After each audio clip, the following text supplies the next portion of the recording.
نحمده ونصلي ونسلم على رسوله الكريم اما بعد فاعوذ باللہ من الشیطان الرجیم بسم اللہ الرحمن الرحیم۔ جیسا کہ آپ حضرات کو معلوم ہے کہ حضرت اللہ تعالیٰ نے قرآن مجید میں یہود کی برائیوں کو بیان کیا ہے اور ان کا ایک سلسلہ چل رہا ہے۔ تو ان کی برائیوں میں سے ایک برائی یہ بھی تھی کہ وہ خود کو یہ سمجھتے تھے کہ ہم اللہ کے بیٹے ہیں اور ہم اللہ کے مقرب ہیں، ہم جو بھی کرتے رہیں ہمیں کوئی سزا نہیں ہونے والی۔ تو اس کو اللہ تعالیٰ نے یہاں پر ذکر فرمایا ہے، اور اس سے پچھلی آیت میں اللہ تعالیٰ نے ذکر فرمایا تھا کہ ان کی کچھ خواہشات ہیں، ان کے کچھ خیالات ہیں، ان کے کچھ گمان ہیں، تو اس گمان کے مطابق وہ چل رہے ہیں۔ تو یہی گمان تھا ان کا کہ اول تو یہ کہ ہمیں کوئی عذاب ہوگا نہیں، ہمیں سزا ہوگی نہیں، اور اگر بالفرض ہمیں سزا ہوئی بھی تو وہ بھی چند دن کی سزا ہوگی، تو اس کے بعد ہم جہنم سے آزاد ہو جائیں گے، ہم جہنم میں نہیں جلیں گے، ہم جہنم سے نکال کر جنت میں ڈال دیے جائیں گے۔ تو اللہ تعالیٰ نے یہ ان کی ایک برائی تھی کہ ایسا کوئی وعدہ اللہ نے ان سے نہیں کیا تھا، لیکن انہوں نے اس کو اللہ کی طرف منسوب کیا اور اللہ پر بہتان باندھا، اللہ پر جھوٹ باندھا۔ تو اس کو اللہ تعالیٰ نے یہاں پر ذکر کیا ہے۔ پہلے ہم اس کا ترجمہ دیکھتے ہیں۔ واو کا مطلب اور، قالو کا مطلب انہوں نے کہا، لن تمسنا النار ہرگز نہ چھوئے گی ہمیں آگ۔ النار کا مطلب آگ۔ تمسا یہ مس کرنے سے ہے، اردو میں بھی یہ لفظ مس بولا جاتا ہے، اس کا مطلب چھونا ہے۔ لن تمسنا النار ہرگز نہ چھوئے گی ہمیں آگ، الا مگر، ایامن دن، معدودہ گنتی کے، یعنی انہوں نے کہا کہ ہمیں ہرگز آگ نہیں چھوئے گی مگر گنتی کے دن، گنتی کے کچھ ایام۔ تو گنتی کے کچھ ایام، اس سے مراد یہ ہے کہ انہوں نے کہا کہ ہم 40 دن تک زیادہ سے زیادہ عذاب میں رہیں گے۔ اس میں دو روایتیں ہیں۔ ایک روایت یہ ہے کہ انہوں نے کہا کہ ہم 40 دن تک عذاب میں رہیں گے۔ اس کی وجہ کیا کہ ہمارے بڑوں نے 40 دن تک بچھڑے کی پوجا کی تھی، اور وہ 40 دن جو بچھڑے کی پوجا کی تو وہی عذاب کے دن ہوں گے، جتنا ہم نے گناہ کیا ہے اتنی ہی اس کی سزا ملے گی، تو لہٰذا 40 دن، اس سے زیادہ ہمیں کوئی عذاب نہیں ہوگا۔ اور دوسری روایت یہ ہے کہ وہ یہ کہتے تھے کہ ہمیں اگر عذاب ہوا بھی ایام معدودہ تو 7 دن ہوگا۔ ان کے گمان کے مطابق یہ تھا کہ اللہ تعالیٰ نے یہ جو زمین کا اور آسمان کا پورا نظام ہے یہ 7000 سال کے لیے بنایا ہے۔ 7000 سال کے بعد اللہ تعالیٰ اس نظام کو ختم کر دیں گے، اور قیامت کا جو ایک دن ہے وہ دنیا کے 1000 سال کے برابر ہوگا۔ تو لہٰذا پوری دنیا کی عمر 7000 سال، اور اس کے لحاظ سے آخرت کا 7 ایام بنتے ہیں۔ تو بھئی اگر کسی نے گناہ ساری زندگی بھی کیے ہیں تو وہ 7000 سال سے تو بڑھ نہیں سکتے، تو لہٰذا 7 دن ہی ہوں گے کہ ہمیں ان میں عذاب ہوگا، اس سے زیادہ ہمیں عذاب نہیں ہوگا۔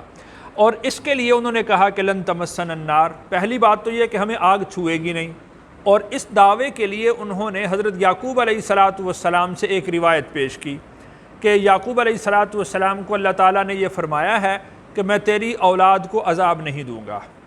تو چونکہ جتنے بنی اسرائیل ہیں، حضرت یعقوب علیہ السلام کا لقب چونکہ اسرائیل بھی ہے، تو انہی کے آگے پھر بیٹے اور پھر 12 ان کے قبیلے، تو وہ کہتے تھے کہ اللہ تعالیٰ نے حضرت یعقوب سے وعدہ کیا ہے کہ میں تیری اولاد کو عذاب نہیں دوں گا، تو لہٰذا ہمیں عذاب ہوگا ہی نہیں۔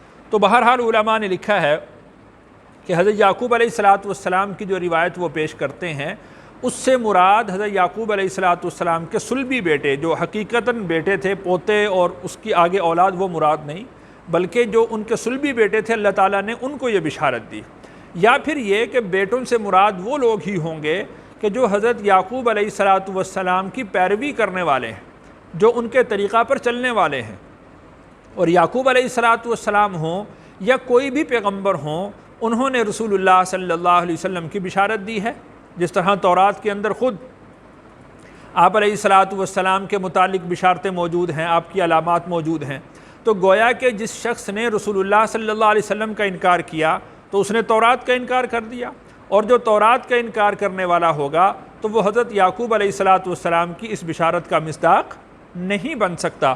تو انہوں نے کہا کہ لن تمسنا النار، ہمیں آگ چھوئے گی نہیں، اس کی وجہ کہ وہ اللہ نے وعدہ کیا ہے، الا ایام معدودہ، اگر آگ چھوئے بھی تو وہ چند دن ہے، چند دن سے مراد 40 دن یا 7 دن۔ قل، آپ فرما دیجئے، آپ فرما دیں، یعنی یہ جو ان کا دعویٰ ہے، ان کے اس دعویٰ کو باطل کرنے کے لیے، ان کے اس دعویٰ کو توڑنے کے لیے، ان کے اس دعویٰ کو ختم کرنے کے لیے آپ یہ کہیں اتخذتم، کیا تم نے لیا عند اللہ عہدن، اللہ سے عہدن کوئی وعدہ۔ دیکھیں کہ عذاب ہونا یا نہ ہونا یہ معاملہ ہے آخرت کا، اور آخرت کسی نے دیکھی نہیں ہے، تو لا محالہ اس کا جو فیصلہ ہے وہ عقل کی بنیاد پر نہیں کیا جا سکتا، بلکہ وحی کی بنیاد پر یا نقل کی بنیاد پر ہوگا۔ تو تمہارے پاس اللہ کا کوئی وعدہ ہونا چاہیے، اللہ نے کوئی تمہارے پاس رسید بھیجی ہو، کوئی سند بھیجی ہو، کوئی وحی نازل کی ہو، تو آپ ان سے پوچھئے اتخذتم عند اللہ عہدن، کیا تم نے اللہ سے کوئی وعدہ لیا ہے؟ اگر کوئی وعدہ لیا ہے تو وہ وعدہ ہمارے سامنے پیش کرو۔ فلن یخلف اللہ عہدہ، تو فا کا مطلب تو لن یخلف اللہ، ہرگز خلاف نہ کرے گا اللہ عہدہ، اپنے وعدہ کے۔ یعنی اگر تمہارے پاس اللہ کا کوئی وعدہ ہے تو تم وعدہ پیش کرو کہ اللہ تعالیٰ اپنے وعدے کے خلاف تو کرتے نہیں۔ اگر اللہ نے تمہارے پاس کوئی سند نازل کی ہے تو وہ سند دکھا دو، ہم مان لیں گے کہ اللہ تعالیٰ نے تمہارے ساتھ یہ وعدہ کیا ہے اور اللہ تعالیٰ اپنے وعدے کے خلاف نہیں کریں گے۔ ام تقولون، یا تم کہتے ہو،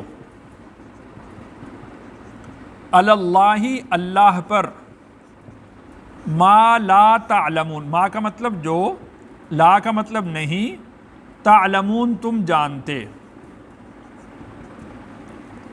یا تم اللہ پر ایسی بات کہہ رہے ہو کہ جس کی تمہارے پاس کوئی سند نہیں، جس کی تمہارے پاس کوئی دلیل نہیں، جو تم نہیں جانتے، تم وہ اللہ پر بات، یعنی اللہ پر وہ بات لگا رہے ہو، اللہ پر اس بات کی، اللہ کی طرف اس بات کو منسوب کر رہے ہو جس کا تمہیں علم ہی نہیں ہے۔ اور اس کے بارے میں ایک روایت میں آتا ہے کہ رسول اللہ صلی اللہ علیہ وسلم نے جب خیبر کو فتح کیا تو یہودیوں نے ایک سازش چلی، انہوں نے ایک خاتون کو تیار کیا اور اس خاتون نے آپ علیہ الصلاۃ والسلام کی دعوت کی۔ آپ علیہ الصلاۃ والسلام 2 صحابہ کے ساتھ اس کی دعوت پر گئے تو اس نے بکری کا گوشت بنایا اور اس میں زہر ملا دیا۔ تو آپ علیہ الصلاۃ والسلام نے جیسے ہی لقمہ اپنے منہ میں رکھا تو آپ علیہ الصلاۃ والسلام کو اطلاع ہو گئی کہ اس میں زہر ہے، تو آپ نے وہ اگل دیا۔ پھر آپ نے وہ خاتون کو پکڑا، وہ سارا معاملے کی تفتیش ہوئی تو یہودی آئے، تو آپ علیہ الصلاۃ والسلام نے آپ علیہ السلام نے ان سے ارشاد فرمایا کہ اگر میں تم سے کوئی بات پوچھوں تو تم میری بات کی تصدیق کرو گے یا تکذیب کرو گے؟ انہوں نے کہا کہ ہم تصدیق کریں گے۔ تو آپ علیہ السلام نے ارشاد فرمایا کہ اچھا تم بتاؤ، کہ فلاں ایک شخص کو متعین کیا کہ تم بتاؤ تمہارا باپ کون ہے۔ تو اس نے آپ علیہ الصلاۃ والسلام کا امتحان لینے کے لیے اپنے باپ کا نام غلط بتایا۔ آپ نے فرمایا تم جھوٹ کہتے ہو، تمہارا باپ فلاں نہیں ہے؟ اس نے کہا کہ ہاں میرا باپ تو فلاں ہے۔ پھر آپ علیہ السلام نے ارشاد فرمایا کہ اب یہ بتاؤ کہ اگر میں تم سے کوئی بات پوچھوں تم صحیح بتاؤ گے، میری تصدیق کرو گے یا تکذیب کرو گے؟ انہوں نے کہا کہ جب ہم نے آپ کا پہلے امتحان لے لیا ہے، اب ہمارے پاس کوئی اور وجہ نہیں بنتی کہ ہم آپ کی تکذیب کریں، ہم آپ کی تصدیق کریں گے۔ پھر آپ علیہ السلام نے ارشاد فرمایا کہ تم یہ بتاؤ کہ کیا تمہاری کتاب کے اندر یہ بات نہیں لکھی، یعنی میرے بارے میں تمہاری کتاب میں یہ بات نہیں لکھی کہ ایک پیغمبر آئے گا اور تم نے اس کی اتباع کرنی ہے، پیروی کرنی ہے، اور اسی وجہ سے تمہیں کامیابی ملے گی؟ اب وہ لوگ پریشان ہو گئے کہ اگر ہم ہاں کہتے ہیں تب پھنستے ہیں، اگر ہم نہ کہتے ہیں تب پھنستے ہیں۔ تو انہوں نے پھر جھوٹ بولا، انہوں نے کہا نہیں ہماری کتاب میں ایسا کچھ نہیں لکھا۔ تو رسول اللہ صلی اللہ علیہ وسلم نے ان کو بتلایا کہ تمہاری کتابوں کے اندر اس طریقہ سے میرے اوصاف بیان کیے گئے ہیں، اللہ تعالیٰ نے تمہیں میرے بارے میں تمہیں ساری اطلاع دی ہے، خبر دی ہے۔ اب وہ شرمندہ ہوئے اس بات سے۔ پھر آپ علیہ الصلوۃ والسلام نے ان سے پوچھا کہ اچھا تم یہ بتاؤ کہ اگر میں کوئی بات تم سے کہوں تم میری تصدیق کرو گے یا تکذیب کرو گے؟ اب وہ شرمندگی تھی ان کو پہلے ہی کہ 2 دفعہ ہم نے جھوٹ بولا اور ہم پکڑے گئے. انہوں نے کہا کہ ہم آپ کی تصدیق کریں گے. آپ علیہ السلام نے ارشاد فرمایا اچھا تم یہ بتاؤ کہ اللہ تعالیٰ نے تورات میں کہاں کہا ہے کہ اللہ تمہیں جہنم میں عذاب نہیں دیں گے؟ اب وہ پھر شرمندہ ہوئے. یہ جو ان کا دعویٰ تھا رسول اللہ صلی اللہ علیہ وسلم نے ان کے اس دعویٰ کی تکذیب کی، ان کے اس دعویٰ کو جھٹلا دیا کہ تم جھوٹ بولتے ہو. پھر آپ علیہ الصلوۃ والسلام نے چوتھا سوال ان سے کیا کہ اچھا تم یہ مجھے بتلاؤ کہ تم نے کھانے میں زہر کیوں ملایا؟ تو انہوں نے کہا کہ ہم نے زہر اس لیے ملایا کہ اگر آپ پیغمبر ہوں گے تو آپ کو اطلاع ہو جائے گی، اور اگر آپ خدا نخواستہ پیغمبر نہیں ہیں تو ہماری جان چھوٹ جائے گی. تو آپ کو اطلاع ہو گئی ہے، ہم یہ تو مانتے ہیں کہ آپ اللہ کے پیغمبر ہیں. تو آپ علیہ الصلوۃ والسلام کو جو اللہ تعالیٰ نے ارشاد فرمایا کہ قل اتخذتم عند اللہ عہدا، کہ آپ ان سے پوچھئے کہ کیا اللہ نے تمہارے لیے کوئی سند نازل کی ہے، کیا اللہ نے تمہارے لیے کوئی وعدہ نازل کیا ہے؟ تو رسول اللہ صلی اللہ علیہ وسلم نے خیبر کے موقع پر ان سے یہ پوچھا اور ان سے اس کی تصدیق کروائی، اور وہ شرمندہ ہوئے، نادم ہوئے، اور ان کے اوپر اپنا جھوٹ کھل گیا. تو اللہ تعالیٰ نے یہاں پر یہ ارشاد فرمایا کہ اس طرح کا کوئی وعدہ اللہ کے ساتھ کسی کا کوئی نہیں ہے. ہاں البتہ اللہ تعالیٰ نے اصول بیان کیے ہیں. اصول کیا ہیں؟ بلا ہرگز نہیں، یعنی ایسی کوئی بات نہیں، اللہ کا کسی کے ساتھ کوئی وعدہ اس طرح کا کوئی معاہدہ نہیں ہے. من جس نے کسبہ کمایا، سیئاتن برائی کو، واو کا مطلب، اور احاطت بھی احاطہ کیا اس کا، خطیئتہ اس کی برائیوں نے، فاولئک پس وہ لوگ، اصحاب النار آگ والے ہیں، ہم وہ، فیہا اس میں، خالدون ہمیشہ رہیں گے. یہ ہے اصول کہ جو شخص برائی کرے اور اس قدر برائی کرے کہ اس کی برائی اس کا احاطہ کر لے، دائیں سے بائیں سے، آگے سے پیچھے سے، اوپر سے نیچے سے، ہر طرف سے اس کی برائی اس کا احاطہ کر لے. علماء نے لکھا ہے ایسی برائی سوائے کفر کے اور کوئی نہیں، ایسی برائی سوائے کفر کے، شرک کے اور کوئی نہیں ہے کہ جو آدمی کا جمی جہتوں سے احاطہ کر لے.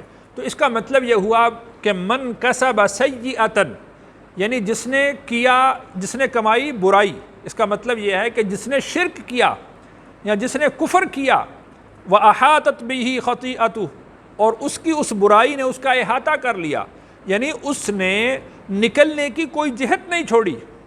دیکھیں کہ انسان کوئی بھی ہو، کوئی یعنی صاحب ایمان ہو، اور وہ کوئی بھی کبیرہ گناہ کر لے تو اس کے پاس ایمان کا دروازہ ایسا ہے کہ وہ اس ایمان کے دروازے سے نکل کر ان سارے گناہوں سے توبہ کر سکتا ہے.